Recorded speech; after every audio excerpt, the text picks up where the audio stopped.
mabuti naman at umuwi ka pa. Di ba linggo ngayon? Wala kang trabaho? Saan ka na naman ang galing? Doon kila Ali. Kasi namimiss daw ako ng anak ko. Kaya pumunta ako doon. I spend my time with her. Ano naman ba problema doon?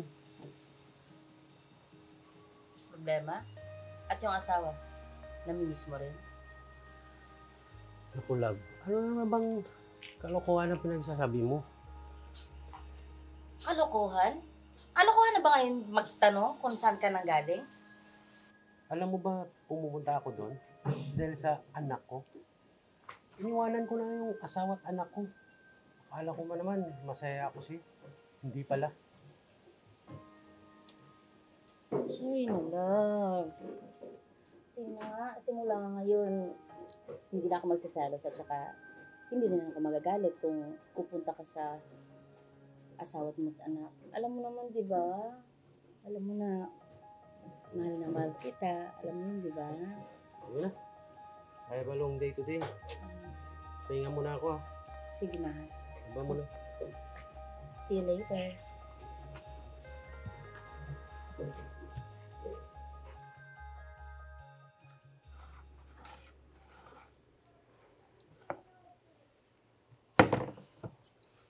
Hoy, anong ganap parang hindi na naman maganda yung araw mo? Ito kasing leching asawa ni Paul eh. Naghahanap palagi ng paraan para magkita sila.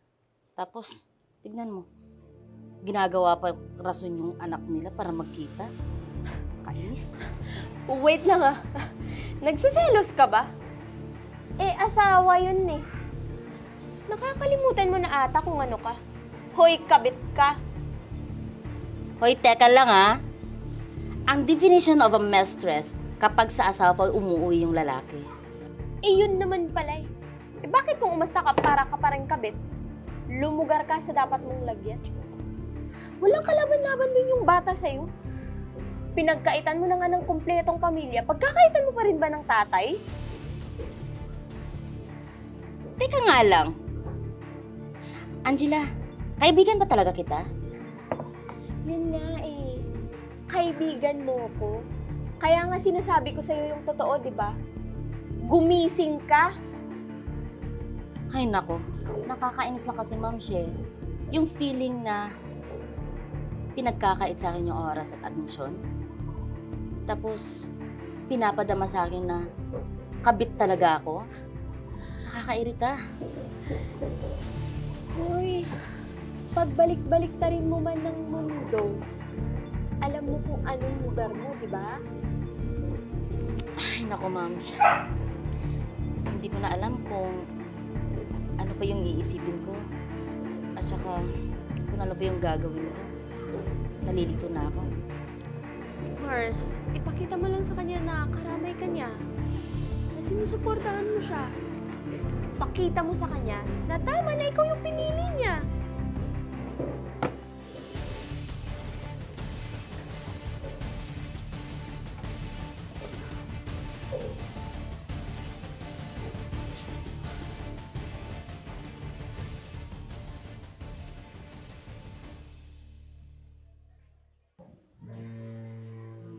Oh!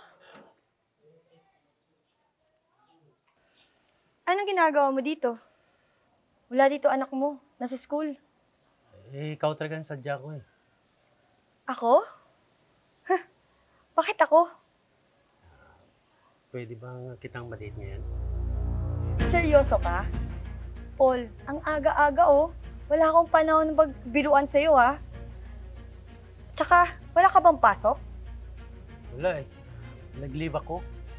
Gusto ko kasing makarelax at saka gusto ko ma-clear yung mind ko. Talaga lang ha. Clear ang mind. May problema ka ano? Sino? Yung kabit mo? Hindi naman. Paano mo nasabi yan? Alam mo, kilalang kilala kita. Ganyan na ganyan ka dati. Anyway, kung gusto mo ma-clear man, umalis ka na. At matulog. Bakit ganyan kayong mga babae? Hindi kayo maintindihan. Intindihin? Di ba yan yung pinili mong buhay? Kesa sa intindihin ka lang lagi. Alam mo, Paul, hindi ka magiging kontento niyan kung lagi mo titignan ang pagkakamali at pagkukulan ng ibang tao. Kaya nga, umalis ka na. Ayoko ng gulo, Paul. Basta nga ako.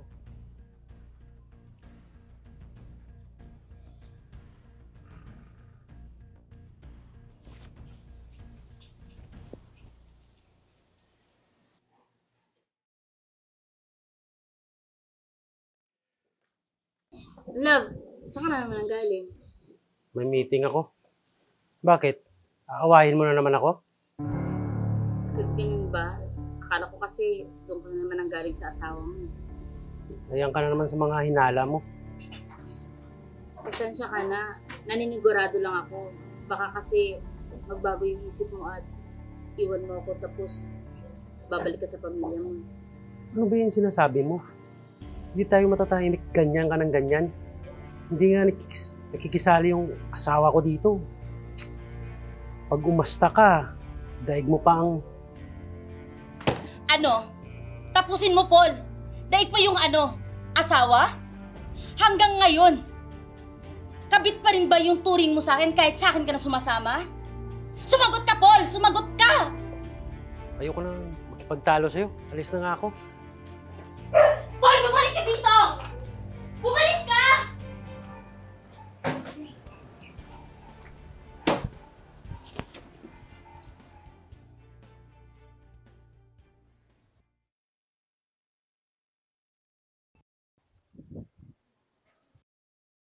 Sinasabi ko na nga ba eh. Nandito siya. Mga walang hiya talaga.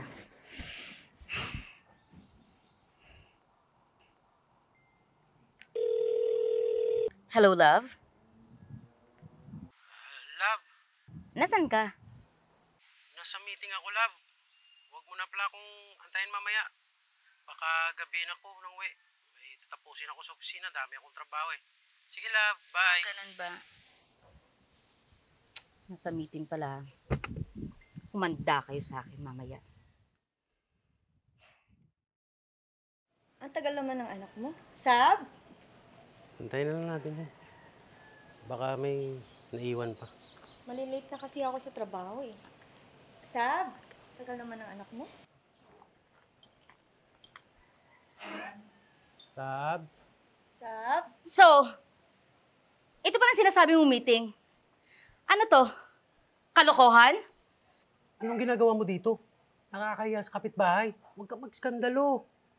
Nakakahiya? Sa akin na nagsinungaling ka? Hindi ka man lang nahiya, Paul? Teka, anong ginagawa mo dito? Anong ginagawa? Si Paul! Anong ginagawa ni Paul dito sa pamamahay mo? Ano? Pinapuntam siya dito? Dahil na-miss mo si Paul? Nandito si Paul para sundin yung anak namin. Sasamahan niya dun sa school play. At may trabaho ako. Talaga lang ah. Ang galing mo din, Leng. Ginawa pang rason yung anak mo para makita mo si Paul? Ano, Paul? Babalik ka na sa pamilya mo? Babalik ka na dyan sa asawa mo? Ano ba, Buday? Talagang hindi ko sinasabi sa'yo. Kasi ayoko ng gulo.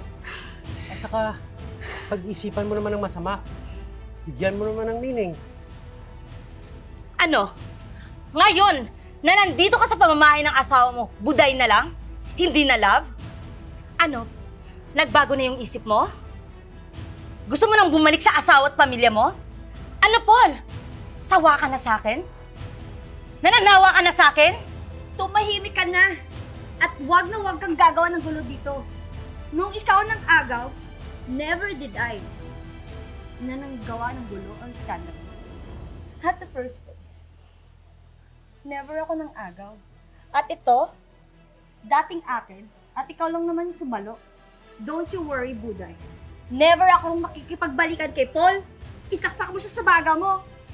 Huh. Anong feeling ngayon na inagawa? Masarap ba mag-overthink? Hindi pa nga eh, di ba? Bumabalik na yung karma.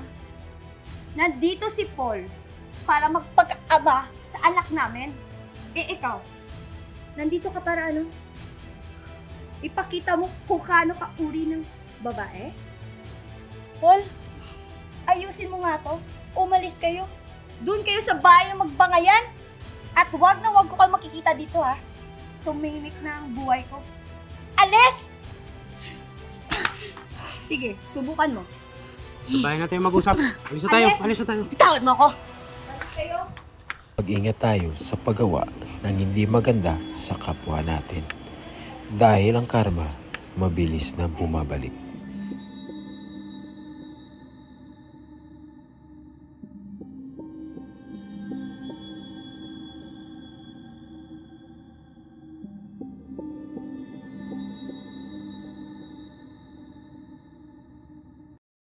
Hello guys! So gusto ko lang i-share sa inyo ang bagong kinaaliwan naming magkakaibigan, ang 1xBet, na kung saan pwede kang mag-bet sa casino, slot machines, at sa mga NBA, kung ano-ano pang mga sports na gusto mong laruin. Of course, para makapaglaro ka, kailangan mo munang mag-register at gamitin ang promo code na FilmBites and get up to 6,000 pesos bonus on your first deposit. At sa pag-deposit naman, pwede kang gumamit ng GCash or any bank accounts na kung saan ka convenient. And for example, nanalo ka ng 5,000 pesos ay pwede mo siyang i-withdraw gamit ang GCash or any bank accounts. All you have to do is to fill up the needed information and wait na makapasok sa iyong GCash account. Take note guys that 1xBet is only intended for 18 years old and above. So ano pang hinihintay nyo? I-click nyo na ang link sa ating comment section at sabay-sabay tayong maglaro at manalo.